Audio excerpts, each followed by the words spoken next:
And we are back. All right, so in this third video, I'm just going to overview the Cuban Missile Crisis.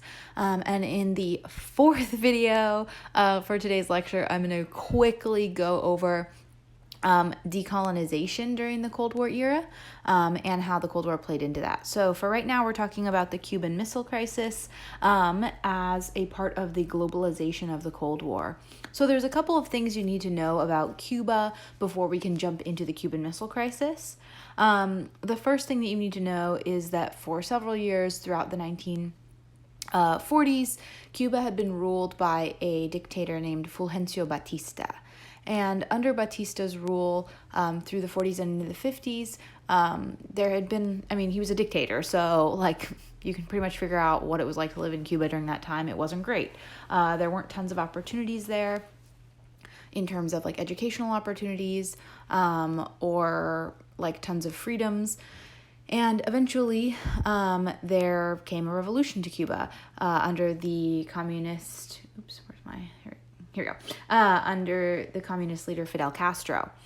Castro tried to overthrow the government of Batista a couple of times, but he finally succeeded in 1958. So Cuba became a communist country in 1958, which obviously is really threatening for the United States. Because Cuba is 90 miles off the coast of Florida, and so now we have the situation of communism literally right at our door.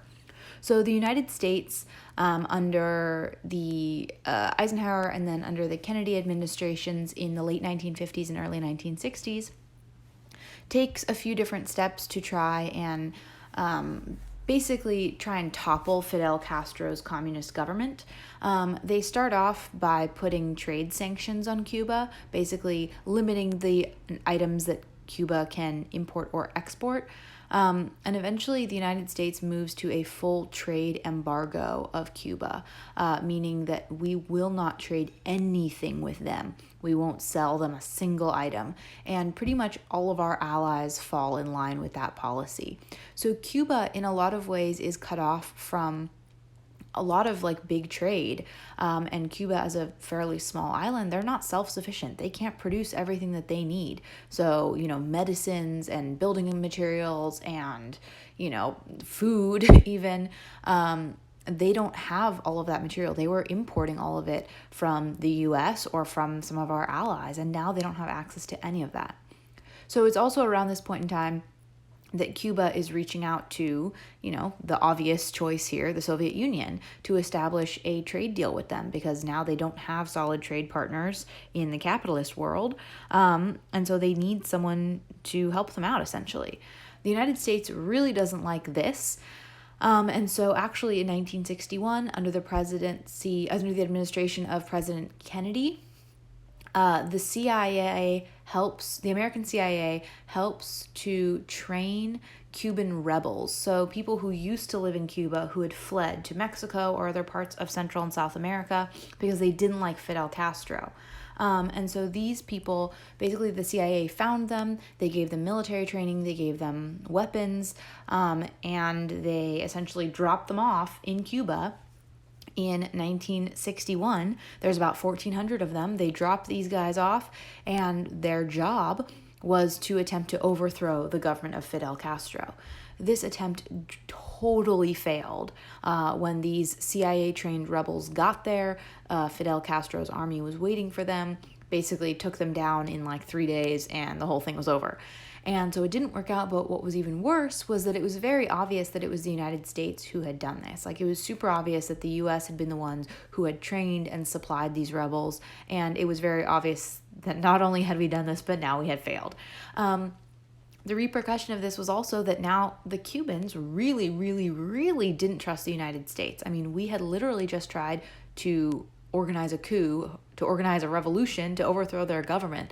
And so the Cuban government and many of the Cuban people actually feel a new sense of distrust against the United States.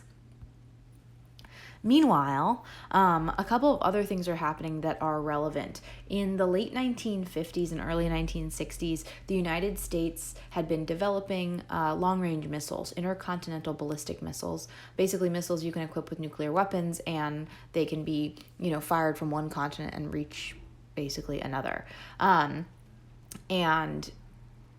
Fire from one country and reach another. So they had installed missiles in the UK. They had also installed Jupiter missiles in Italy and in Turkey as well. And so the circles here are giving you an idea of how far each missile could have traveled. So the missiles placed in Italy could certainly have reached in the Soviet Union, and the missiles placed in Turkey similarly could have also reached into the Soviet Union. So for obvious reasons, this is really threatening to the Soviet Union. I mean, it's kind of like having a knife at your throat. So in 1962, after this attempted invasion by the Americans of Fidel Castro's Cuban government, the Cubans had reached out to the Soviet Union and essentially asked for, a little bit more protection. So the Soviet Union had decided that they were going to install missiles in Cuba. And if you are looking at the range of the missiles being installed in Cuba, missiles in Cuba could certainly have reached the United States. Some of the longest range missiles could have reached as far as, New York, or as far west as like Denver. So potentially, millions of Americans were, at risk because they were in the crosshairs of these missiles. So when the Americans find out about this, they freak out. But when we look at the really big picture, I feel like this meme really sums it up. We put missiles in Turkey. The Soviets put missiles in Cuba. How could we really be shocked that this was going on? Right? But anyways, this is the photo that was taken in 1962. Back in that day, the United States used to fly these U-2 spy planes. It's like a reconnaissance plane. High altitude, they take photos of what's happening below. We used to fly them over Latin America and the Caribbean like all the time, just to like see what was going on, make sure no one was doing anything sketchy. And it was in October of 1962 that those spy planes took some of these pictures.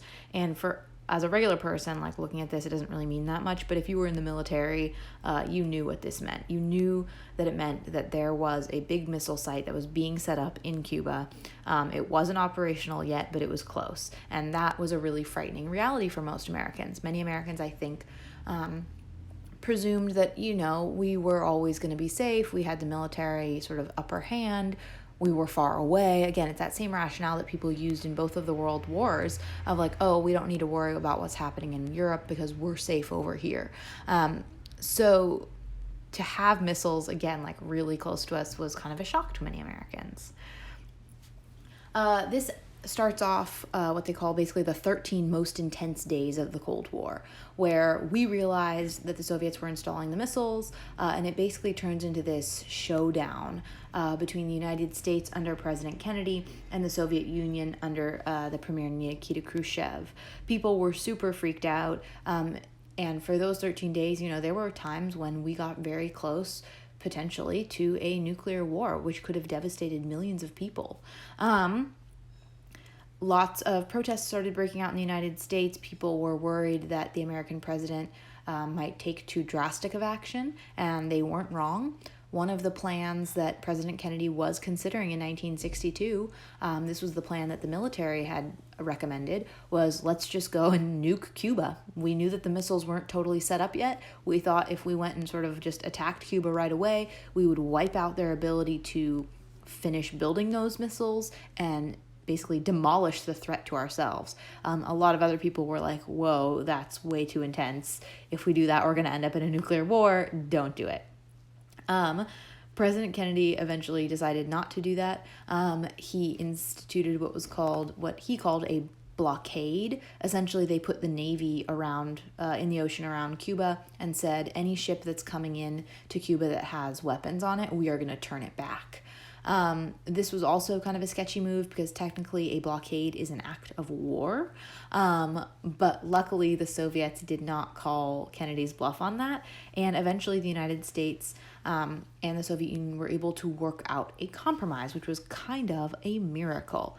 I really recommend this little video. It's animated. It's from, it's like a TED video, but it's animated, and it goes over the Cuban Missile Crisis and just how close we got to a nuclear war. It's really, easy to watch and fun and informative. I totally recommend it if you're feeling like you're not 100% sure how this all works out.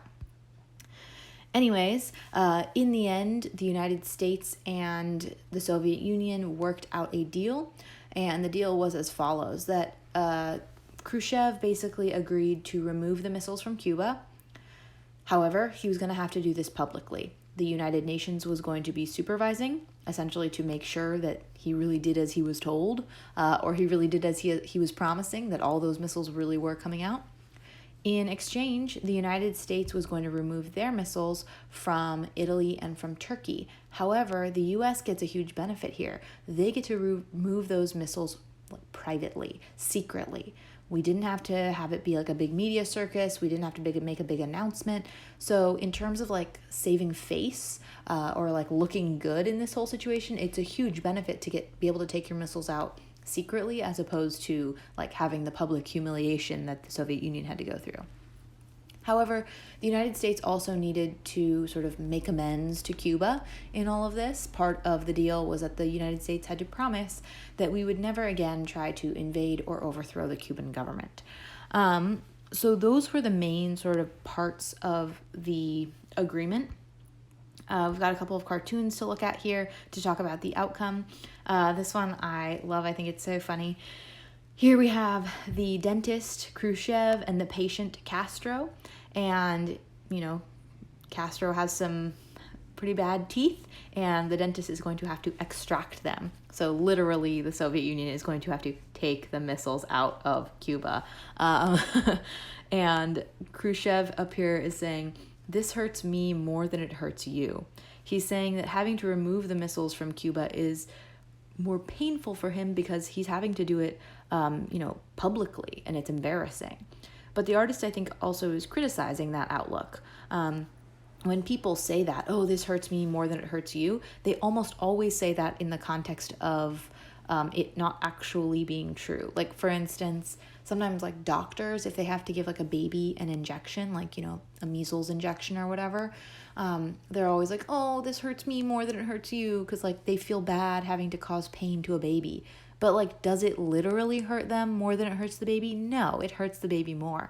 And so I think that's what the artist is really trying to get at here, that even though Khrushchev and the Soviet Union feels embarrassed about having to take the missiles out, I mean, who's really suffering at the end of the day? It's the Cubans, right? They lose their missiles, which were their really only form of protection against the United States. They don't really get anything out of this. The United States did not lift the trade embargo on Cuba, so Cuba was still kind of out in the cold trade-wise, and all they really got out of it was like a measly promise from the U.S. that we wouldn't try and invade them again. So they kind of come out, I think, in all of this, the real losers of the situation. Over here, whoopsies, over here, we have another political cartoon. Here we have Kennedy and Khrushchev trying to hold down the lid on the box that's holding this beast, nuclear war. And this cartoon is really emphasizing how close the United States and the Soviet Union really did get to a nuclear, conflict that would have been devastating for the world, really. And Kennedy says to Khrushchev, "Let's get a lock for this thing." One of the other outcomes of the Cuban Missile Crisis was that the United States and the Soviet Union both realized just how close to a really horrible, dangerous event this had come. And so actually, as a result of this, there was the beginning of some conversation between the United States and the Soviet Union about limiting nuclear weapons, really for the first time during the Cold War. Kennedy proposed what was called the Nuclear Test Ban Treaty. Essentially, it would do exactly what it says. It would put a limit or essentially a ban on testing nuclear weapons, with the hopes that if you can't test any more nuclear weapons, there's not really a lot of motivation to keep making a bunch more new types. This didn't actually happen. No papers were signed. It kind of ended up falling through.